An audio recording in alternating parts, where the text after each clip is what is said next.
Hi everyone, welcome back to Study Banters. आज हम class 9th history का chapter 2 करेंगे जिसका नाम है socialism in Europe and the Russian revolution. ठीक है, इसमें आज हम जो टॉपिक कवर करने वाले हैं वो है the age of social change. इसका पहले हम इंट्रोडक्शन पढ़ेंगे कि आखिर ये सोशल चेंज क्या थे। फिर हम पढ़ेंगे लिबरल, रेडिकल एंड कंजर्वेटिव्स के बारे में। फिर हम पढ़ेंगे कि industrial society and social changes क्या थे। एंड फिर पढ़ेंगे the coming of socialism to Europe and last support for socialism. ठीक है, यहाँ पर सबसे पहला टॉपिक आज का हमारा है the age of social change. ठीक है, यहाँ पर हम ये पढ़ेंगे कि जो यूरोप एंड एशिया है, यहाँ पर new idea about individual right and who control social power began to be discuss. मतलब लोगों के बीच में ये डिस्कशन होने लग गया था कि आखिर इंडिविजुअल राइट्स के बारे में नई आइडिया क्या होंगे, मतलब इंडिविजुअल राइट्स में क्या क्या नई चीज़ें आ सकती है और जो सोशल पावर्स हैं इनको कौन कंट्रोल करेगा। ठीक है, लेकिन यूरोप में हर कोई ये नहीं चाहता था कि जो उनकी सोसाइटी है वो कम्प्लीटली ट्रांसफॉर्म मतलब चेंज हो जाए। ठीक है, जो रिस्पॉन्सेस थे वो अलग अलग थे। कुछ एक्सेप्ट करते थे कि चेंजेस आने चाहिए, चेंजेस नेसेसरी, मतलब चेंजेस ज़रूरी है, लेकिन वो चाहते थे कि ये जो चेंजेस है वो ग्रेजुअली शिफ्ट हो, मतलब धीरे धीरे आए। और कुछ चाहते थे कि वो सोसाइटी को बिल्कुल ही रिकंस्ट्रक्ट कर दे, मतलब बिल्कुल ही नया बना दे। इनमें से कुछ थे कंजर्वेटिव्स, कुछ थे लिबरल्स एंड कुछ थे रेडिकल्स। ठीक है, अब हम इन्हीं के बारे में पढ़ेंगे कि आखिर लिबरल्स कौन थे, रेडिकल्स कौन थे और कंजर्वेटिव्स कौन थे। जो लिबरल्स थे ये ऐसा नेशन चाहते थे विच टॉलरेटेड ऑल रिलीजन, जो सारे रिलीजन को एक जैसा माने, इक्वल माने। इस टाइम पे यूरोप में डिस्क्रिमिनेशन चलता था कि मतलब एक रिलीजन को फेवर किया जाता था और अनदर को। जैसे अगर हम ब्रिटेन की बात करें तो यहाँ पर फेवर किया जाता था church of England and Austria, and Spain में फेवर किया जाता था कैथोलिक चर्च। ठीक है, ये क्या अपोज करते थे कि uncontrol power of dynastic ruler, जो किंग है इनके पास अनकंट्रोल पावर नहीं होनी चाहिए, मतलब कोई भी इनके पावर को कंट्रोल नहीं कर रहा। ये मानते थे कि हर किसी के पास कंट्रोल पावर होनी चाहिए। ये चाहते थे कि जो इंडिविजुअल्स के राइट हैं उनको सेफ गार्ड मिले, किसके अगेंस्ट में, गवर्नमेंट के अगेंस्ट में। ठीक है, नेक्स्ट ये आर्ग्यू करते थे। इन्होंने किस किस चीज़ के लिए आर्ग्यू किया, इन्होंने आर्ग्यू किया रिप्रेजेंटेटिव्स के लिए, इलेक्टेड पार्लियामेंट्री गवर्नमेंट के लिए, subject to law interpreted by well judiciary, मतलब जितने भी लॉ के सब्जेक्ट है वो एक जुडिशरी इंटरप्रेट, मतलब जुडिशरी एक अच्छी जुडिशरी कोर्ट सिस्टम में जाए जो किसके इंडिपेंडेंट हो, जिसपे किसी का भी दबाव ना हो, ना किसी रूलर का और ना ही किसी ऑफिशियल्स का। ठीक है, लेकिन ये लोग डेमोक्रेट्स नहीं थे। क्यों? क्योंकि यूनिवर्सल एडल्ट फ्रेंचाइज में बिलीव नहीं करते थे। यूनिवर्सल एडल्ट फ्रेंचाइज का मतलब होता है राइट टू वोट।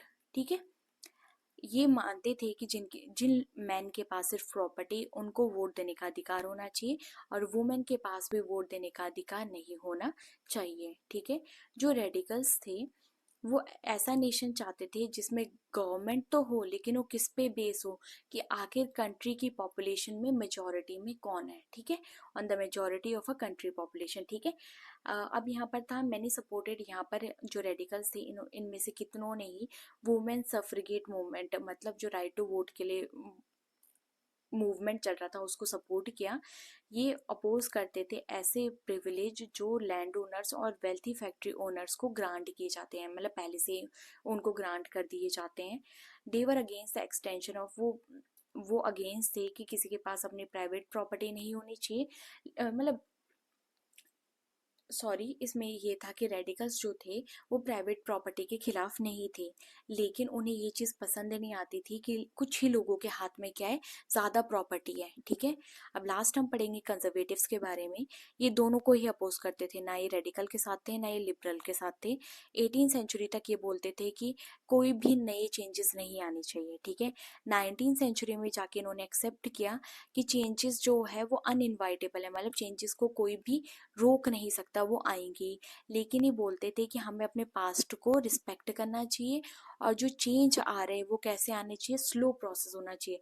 मतलब ये बोलते थे कि अगर चेंजेस आ भी रहे हैं तो वो कैसे होनी चाहिए, स्लो होनी चाहिए, तेज नहीं होना चाहिए। ठीक है, जो थर्ड टॉपिक आज हम पढ़ेंगे वो है industrial society and social change. इसमें क्या हो रहा था, इस टाइम पे न्यू सिटीज आ रही थी, न्यू इंडस्ट्रियलाइज्ड रीजन आए थे, मतलब नई नई इंडस्ट्रीज बन रही थी जिसकी वजह से इंडस्ट्रियलाइज्ड रीजन बन रहे थे। यहाँ पर रेलवेज एक्सपेंड हो रहे थे और इंडस्ट्रियल रिवोल्यूशन भी इसी टाइम पे हो रहा था। इंडस्ट्रियलाइजेशन की वजह से जो मैन थे, वुमेन थे, चिल्ड्रन थे, वो फैक्ट्रीज की तरफ आने लग गए या उनको लेके आने लग गए। जो वर्किंग आवर्स थे इनके ज़्यादातर वो बहुत ज़्यादा लॉन्ग होते थे और जो इनकम होती थी वो बहुत ज़्यादा कम होती थी। यहाँ का जो अनएम्प्लॉयमेंट था वो बहुत ज़्यादा कॉमन था, पर्टिकुलरली जिस टाइम पे जो इंडस्ट्रियल गुड्स थी, मतलब जो चीज़ें इंडस्ट्री में बन रही है उनकी डिमांड क्या है, कम है। तो उसी टाइम पे जो अनएम्प्लॉयमेंट था, जो क्या बोलते हैं, रोज़गार नहीं था, वो भी यहाँ पर कॉमन था। ठीक है, यहाँ पर हाउसिंग एंड सैनिटेशन की प्रॉब्लम्स थी, मतलब यहाँ पर घर नहीं मिलते थे। ठीक है, यहाँ पर साफ सफाई नहीं मिलती थी क्योंकि यहाँ पर टाउन क्या हो रहे थे, जल्दी जल्दी बढ़ रहे थे, वहाँ पर पॉपुलेशन इंक्रीज हो रही थी। Almost all the industry were property of individual, मतलब ज़्यादातर जो इंडस्ट्री थी वो कुछ ही लोगों की थी, एक इंसान की अपनी प्रॉपर्टी होगी। ज़्यादातर इनमें लिबरल्स एंड रेडिकल्स थे, जो इनके या तो ओनर्स हुआ करते थे या इनके एम्प्लॉयर्स हुआ करते थे। ठीक है, इन्होंने अपनी वेल्थ बनाई ट्रेड एंड इंडस्ट्रियल वेंचर से। ठीक है, and they felt that such effort should be encourage, और वो बोलते थे ऐसे एफर्ट्स को एनकरेज करना चाहिए, that it benefit would be achieve if the worker, और वो बोलते थे इस चीज़ का बेनिफिट हमें तभी मिल सकता है जब जो काम करने वाले हैं वो हेल्दी हो और जो सिटीजन्स हो क्या हो, एजुकेटेड हो। ठीक है, अपोज राइट फ्रॉम बर्थ, ये अपोज करते थे राइट फ्रॉम बर्थ, और वैल्यू करते थे इंडिविजुअल एफर्ट को, लेबर को और एंटरप्राइज को, क्या कितना काम कर रहा है। If freedom of individual was endured if the poor could labour, ये बोलते थे कि ये हमारी फ्रीडम है कि हम पुअर को लेबर बना सकते हैं। दोज विद कैपिटल, ये बोलते थे कि those with capital could operate without restrain, and freedom of individual endured, मतलब फ्रीडम ऑफ इंडिविजुअल मतलब ये तभी पूरी तरह काम कर सकते हैं जब इनको फ्रीडम हो कि ये पोर को लेबर बना सके, और जो कैपिटल, जिनके पास पैसा है, वो बिना किसी रिस्ट्रिक्शन के, बिना किसी या बिना किसी रिस्ट्रेंट का मतलब क्या बोल सकते हैं, कि बिना किसी रुकावट के क्या कर सके, काम कर सके। ठीक है, ये बिलीव करते थे उसी के बाद जो सोसाइटी है वो डेवलप हो पाएगी, मतलब ये बोलते थे सोसाइटी तभी डेवलप हो पाएगी जब हमारे पास फ्रीडम, एक इंडिविजुअल के पास फ्रीडम होगी कि वो लेबर रख सकता है, और जिसके पास कैपिटल है, जिसके पास पैसा है, वो बिना किसी रुकावट के काम कर सकता है। ठीक है, some nationalist, liberals and radical wanted revolution, वो चेंजेस चाहते थे टू पुट एंड टू, ऐसी गवर्नमेंट को एंड करने का जो कब इस्टेब्लिश हुई थी यूरोप में 1815, मतलब कुछ नेशनलिस्ट, लिबरल और रेडिकल चाहते थे कि जो गवर्नमेंट इस्टेब्लिश हुई है यूरोप में 1815 में वो ख़त्म हो जाए। ठीक है, जो फ्रांस थी, इटली और Germany and Russia, they become revolutionary, मतलब ये साथ आए और ये चेंजेस लेके आए और उसके लिए काम किया, टू ओवरथ्रो एग्जिस्टिंग मोनार्क्स, ताकि जितने भी किंग्स वगैरह बैठे हुए हैं अभी भी उनको ही हटा सके। कौन कौन सा आता है, France, Italy, Germany and Russia, ताकि जितने भी मोनार्क्स हैं, किंग वगैरह, उनको उनकी जगह से हटा सके। ठीक है, nationalist talk about revolution that would create, nationalist बात करते थे ऐसे रिवोल्यूशन, ऐसे चेंज की, ताकि एक ऐसा नेशन बने जिसमें सिटीजन्स के पास, सारे सिटीजन्स के पास इक्वल राइट्स हो। ठीक है, आफ्टर 1815 में गॉसिपी मजीनी नाम के एक इटालियन नेशनलिस्ट थे, उन्होंने ये कंस्पायर्ड विद अदर टू, मतलब लोगों के साथ मिलके, और लोगों के साथ मिलके इन्होंने ये चीज़ करने की कोशिश कहाँ की, इटली में। कौन सी चीज़ करने की, कि सारे सिटीजन के पास इक्वल राइट्स हो। Nationalist elsewhere including India read his writing, मतलब जो नेशनलिस्ट है अलग अलग देशों के इंक्लूडिंग इंडिया के भी नेशनलिस्ट ने इनकी राइटिंग लिखी कि इन्होंने क्या क्या किया। ठीक है, अब हमारा फोर्थ है the coming of socialism to Europe. इसमें हम ये पढ़ेंगे जो सोशलिस्ट थे वो अगेंस्ट थे कि प्राइवेट प्रॉपर्टी नहीं होनी चाहिए, और उन्होंने ये बोला कि हर चीज़ का जो सोशल इल है, मतलब जो सोसाइटी में ख़राब चीज़ें हो रही है, सबका रूट कॉज क्या है, प्राइवेट प्रॉपर्टी। वो बोलते हैं कि प्राइवेट प्रॉपर्टी, जो प्राइवेट प्रॉपर्टी वाले होते हैं वो काम तो दे देते हैं, लेकिन जो भी उनका प्रॉफिट होता है वो किसके पास जाता है? जो प्राइवेट प्रॉपर्टी ओनर है उसके पास है, ना कि उसके पास जाता है जिसने उस प्रॉपर्टी को प्रोडक्टिव बनाया।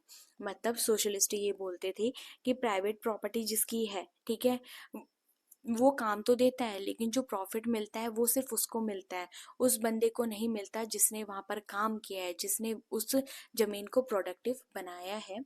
दे थिंक, सोशलिस्ट बिलीव करते थे कि मोर अटेंशन वुड पे टू कलेक्टिव सोशल इंटरेस्ट। वो बोलते हैं ज़्यादा जो हमें अटेंशन देना चाहिए वो कलेक्टिव सोशल इंटरेस्ट, सारे सारे लोगों को कलेक्टिव लेके हमें इन अटेंशन देनी चाहिए कि आखिर ये लोग चाहते क्या हैं। सोशलिस्ट वांटेड टू चेंज, वो ये चेंज चाहते थे, इसीलिए उन्होंने इसके खिलाफ बहुत सारी कैंपेन की, ठीक है। जो रॉबर्ट ओवेन थे, ये लीडिंग इंग्लिश मैन्युफैक्चरर थे, और इन्होंने एक कोऑपरेटिव कंपनी बिल्ट की जिसका नाम था न्यू हार्मनी इन इंडियाना, कहाँ पर? यूएसए में, ठीक है। जो अदर सोशलिस्ट थे और सोशलिस्ट थे फेल्ट कोऑपरेटिव को not be built on wide scale.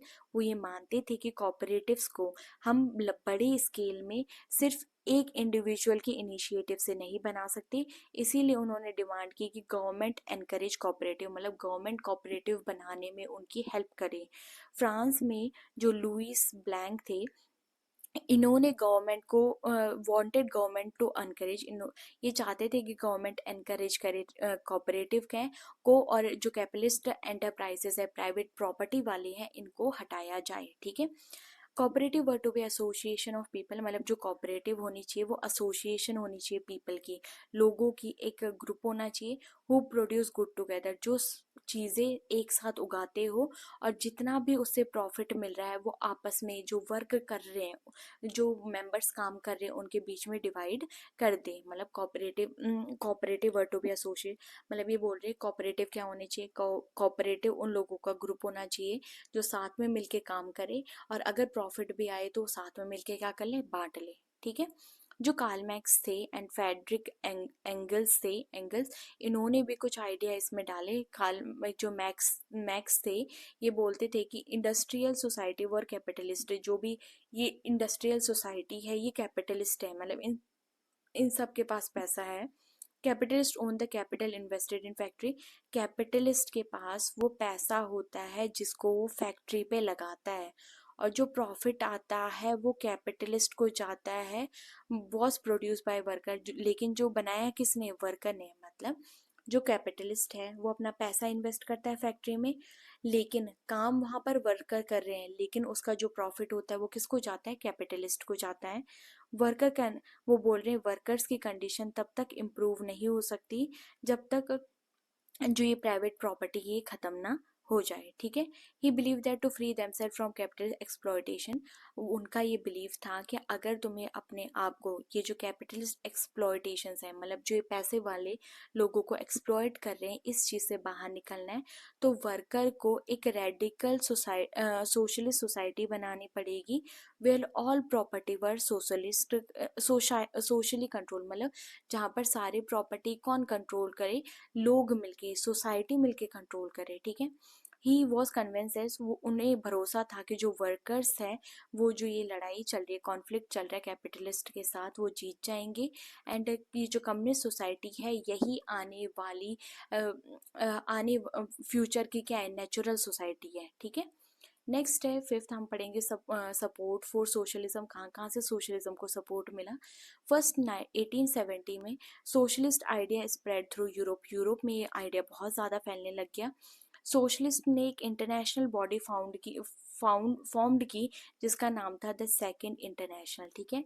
जो worker in England and Germany began forming association, मतलब जो इंग्लैंड और जर्मनी के वर्कर थे वो एसोसिएशन ग्रुप फॉर्म्स करने लगे, ताकि वो किसके लिए फाइट कर सके? Better living and working condition को, मतलब जहाँ पर वो रह सके वो अच्छा हो सके, और जहाँ पर वो काम कर रहे हैं वो अच्छा हो सके। इसलिए जो इंग्लैंड और जर्मनी के वर्कर थे उन्होंने ग्रुप बनाना स्टार्ट कर दिया था।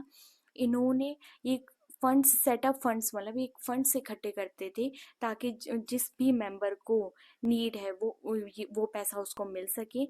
और इन्होंने डिमांड किया कि वर्किंग आवर को कम किया जाए और इनको भी राइट टू वोट दिया जाए, ठीक है।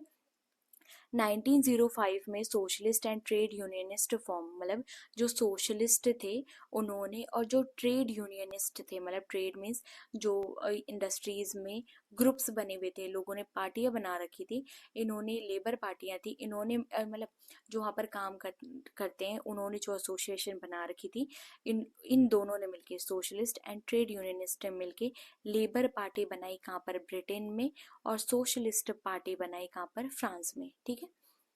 टिल 1940 तक सोशलिस्ट को कभी भी सक्सेस नहीं मिली कि वो कोई गवर्नमेंट फॉर्म कर सके यूरोप में। जो पार्लियामेंट्री पॉलिटिक्स में इनको बहुत बड़े बड़े स्ट्रॉन्ग फिगर्स रिप्रेजेंट करते थे।